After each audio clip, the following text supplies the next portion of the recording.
अपनी बेटी से इतनी दूरी बर्दाश्त नहीं हो रही मुझसे। मैं उनसे बात करूंगा। दुआ और जैनब के दरमियान इन दोनों हालात अच्छे नहीं है। आज शाम हम तीनों यानी तुम, मैं और दुआ साथ में खाना खाएं।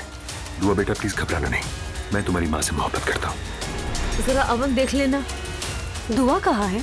आप लोगों की मदद नहीं कर रही? अम्मी मेरी मदद चाहिए? बहुत मेहनत की आप लोगों ने, सब कुछ बहुत अच्छा लग रहा है। हमने पूरे साल की लिस्ट बना ली। 2025 की सबसे खूबसूरत लड़कियाँ। सबसे खूबसूरत टांगे बूसे सोलाक, सबसे अच्छी कमर जिबल कोर्कमास, वो भी तो उन लड़कियों में शामिल होती है। कमीने मैं जान से मार दूंगा तुम्हें। कैसी हो मेरी प्यारी बच्ची? अल्हम्दुलिल्लाह ठीक हूँ, आप कैसी हैं? तो ठीक है, फिर चाय वगैरह पीने के बाद हम लोग निकलते हैं यहाँ से। क्या कहती हो बेटा? तुम्हें ज्यादा बातचीत करना पसंद नहीं है? लगता है इब्राहिम ने कुछ नहीं बताया। उसने यहाँ तक कह दिया था कि मैं बाबा से बात करता हूँ।